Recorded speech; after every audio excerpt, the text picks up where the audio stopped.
J'avais décidé de faire des plans en extérieur aujourd'hui. Bon, le temps en a décidé autrement. Du coup, direction le bureau directement.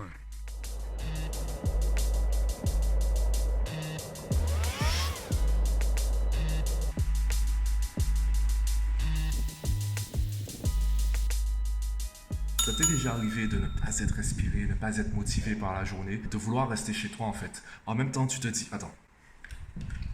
En même temps, tu te dis, ouais, bon, j'ai des objectifs à atteindre. Surtout si tu es indépendant, tu te dis, bon, si je travaille pas, l'argent ne rentre pas. Donc, qu'est-ce que je pourrais faire pour améliorer ça? Ou, tu es salarié, bon, t'es obligé d'aller bosser, sinon t'es obligé de chercher une excuse. Enfin bref, c'est un peu ma journée aujourd'hui, je suis pas motivé, je suis pas inspiré, je sais même pas de quoi je pourrais te parler. Là, je suis en train de préparer ma rentrée, les séances de coaching que je ferai avec des élèves, donc toujours des groupes de 5 maximum. Là, je vais privilégier les lycéens.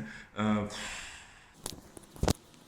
Tu vois, j'ai très vite fait en sorte de pouvoir automatiser une bonne partie de mon business. Donc tout ce qui est prospection, eh bien, c'est ce que je vais faire à travers les vidéos que j'ai sur les réseaux sociaux, également les podcasts, vraiment pour que toutes les personnes qui me contactent sachent déjà qui je suis, ce que je propose et comment je le propose. Du coup, je pense que ça facilite la discussion. Évidemment, il y a moins de personnes qui me contactent puisque il y a des personnes aussi qui savent qui je suis, ce que je fais, comment je le fais, qui ne sont pas forcément intéressés. Effectivement, j'ai moins de clients, moins de prospects. Par contre, la conversion prospect client, elle est beaucoup plus intéressante. Mon travail, il est beaucoup plus rentable. Et justement, c'est un peu l'inconvénient de ce système-là, c'est que quand tu automatises ton business, eh bien, parfois, tu sais pas quoi faire.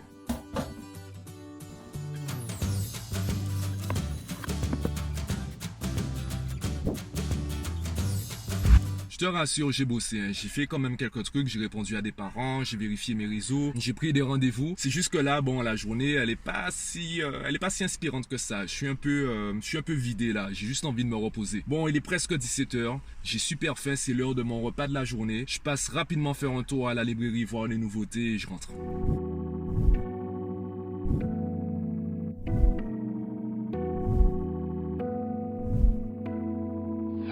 Bon, l'inspiration n'était pas là non plus. J'ai vu des livres peut-être qui sont intéressants, sauf qu'aujourd'hui, j'ai pas eu le déclic. Les livres que j'ai reconnus, que j'ai déjà lus, bon, je t'en ai montré quelques-uns. Je les trouve super intéressants parce que je les ai déjà lus évidemment. Les autres livres, bon, il n'y a pas eu le déclic, c'est pas grave, je repasserai un autre jour. Il y a des jours sans, il y a des jours avec. Du coup, j'y pense.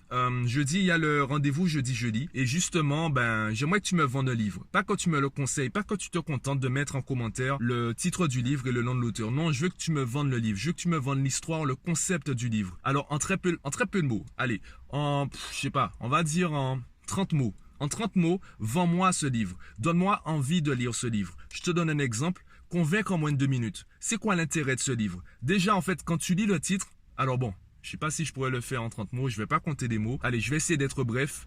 À travers ce livre, l'auteur va te prouver la puissance des émotions par rapport à celle des arguments. Avec ce livre, tu sauras activer les bons leviers émotifs, les bons leviers mentaux pour donner envie aux gens de travailler avec toi. Puisque, évidemment, ce livre s'inscrit dans le business et pas dans la séduction, la manipulation dans la rue. Alors, là, j'ai fini ma présentation, j'ai fini ma vente. Ce livre, tu peux le retrouver sur YouTube comme La Semaine de 4 heures en version audio. Tu trouveras des versions audio, je pense, qui vont durer entre 2 et 4 heures. Donc, si comme moi, tu es à l'aise avec le format audio et si tu écoutes tes vidéos, tes podcasts en accéléré, ça peut être intéressant. Je te recommande également la version papier que tu peux également emprunter avec le service Un Bon Livre, s'il te plaît. Je te recommande également la version papier parce qu'il y a beaucoup d'informations dans ces livres. Au moins, ça te permettra d'avoir des mots écrits que tu pourras recopier, faire des fiches, etc. Donc voilà, je te laisse avec cet exercice. Vends-moi un livre en 30 mots en commentaire de la vidéo. En attendant, moi, je pars faire mes courses et après, je rentre chez moi monter le vlog.